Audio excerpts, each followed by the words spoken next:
Okay, hello. This is week 9 for work and industry. So this is week 9, work and industry. We're doing office workers and workstations around office work this week. This will set you up for a workstation assessment of an office worker. It's your last assignment. It's due at the end of the year. Getting into the workstation assessment and ergonomic solutions around that. Part 1, talking about stress, all these work-related injuries and administrative kind of jobs, and seating, just the seat itself. We're going to break down different parts to the workstation, talk about the seat to start out with. Here's our learning objectives.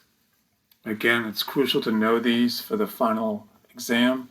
We'll be picking out questions randomly, word for word, from these learning objective questions. Okay, so here's our dilemma. If this reporter, okay, check this picture out. Does this person look familiar to you at all? Maybe, maybe not. Anyway, he's a 27-year-old reporter. He's got so he's doing office kind of stuff at a workstation. Office work-related pain, which began 6 months ago, getting kind of chronic pain in his right wrist, his neck, and his low back. Office workers have a high rate of repetitive injuries. We talked about this earlier with the nutrient pathway, very static with high reps, static high reps. That combination leads to pain. Talk to office workers, administrative assistants, secretaries. There's so many of them are in so much pain. This job is very, very hard on the body. It may seem like light work, but in terms of the body, it just doesn't like the combination of being still and that repetitive motion kind of thing. In this study, it's a little bit dated, but more than half of the office workers had some form of RSI, repetitive strain injury. More than half. It's like a 50% kind of thing. 14% of all doctor visits and 90% of all hospital stays are related to repetitive strain injuries. Think about the surgeries and all that sort of thing.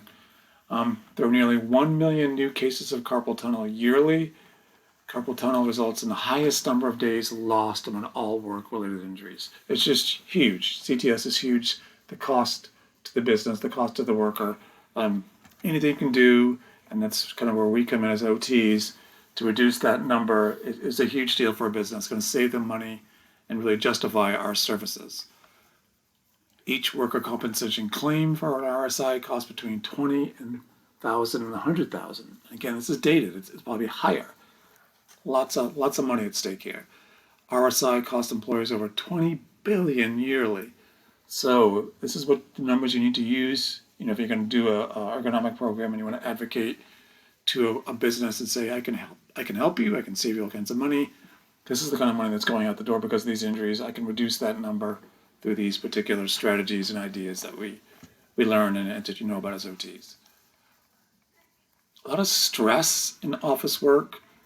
Technology, they think, is causing a lot of stress, kind of unrealistic expectations, multiple screens, multitasking, longer work hours, kind of an information overload.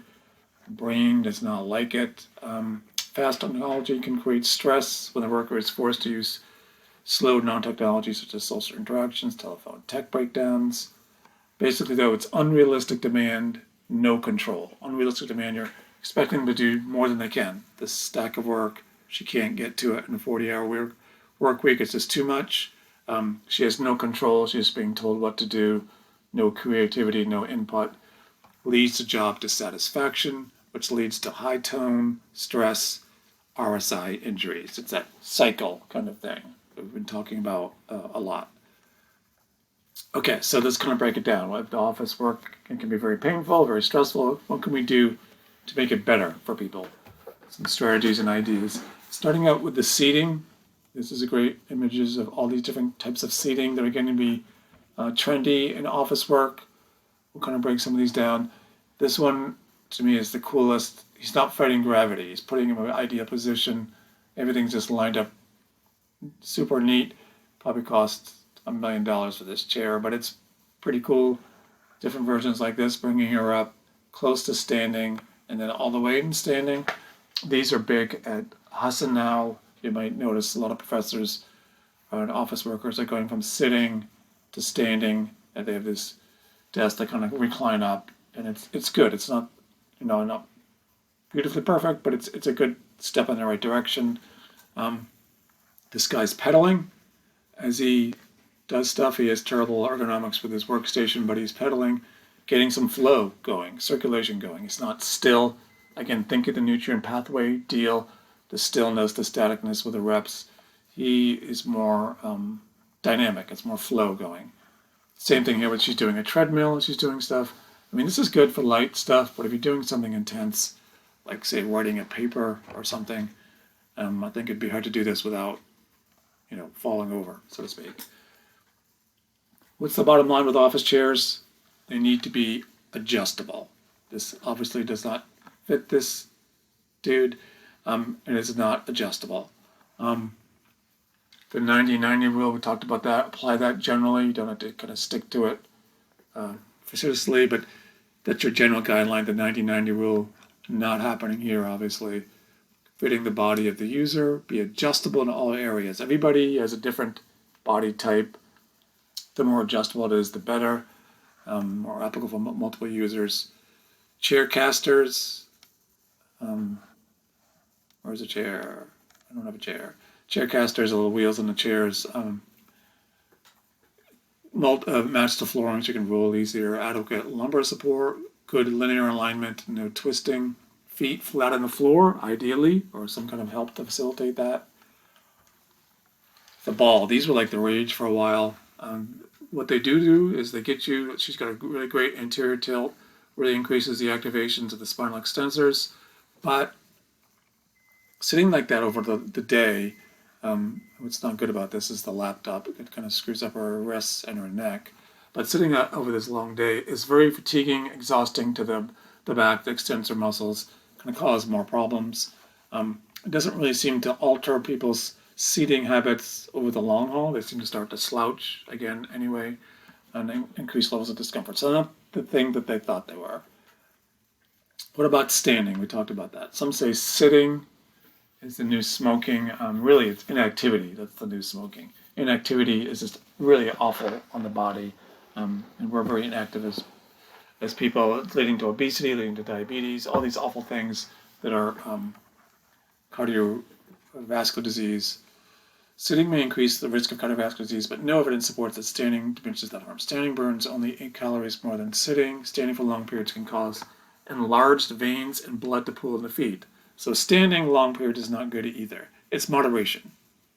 Some sitting, some standing, and definitely some moving. Moving is the key thing. This breaks it down nicely. She's sitting, she's standing, she's stretching, and she's kind of getting some movement in there every 20 to 30 minutes. She's kind of varying it up. Too much of one thing, especially when it comes to workstation assessments, is a bad thing. A little bit of anything is okay. A little bit of a laptop is okay, but not too much. A little bit of sitting is okay, but not too much. Think moderation. Here's the ideal kind of setup for the standing and the sitting, getting her nice and neutral, good neck support, all that. This one is kind of an interesting concept they're talking about, because what happens with people, we all do this. You get into something, you're really working hard at something, towards the end of the day, you start to lean forward. You start to come forward too much, get into awkward postures. This fights that. This incline, recline, pushes you back, so you're not likely to come forward as much. So it's a good thing in that sense, but it's not so great in the sense that you're back all the time and you're out of that neutral posture that we ideally want. Okay.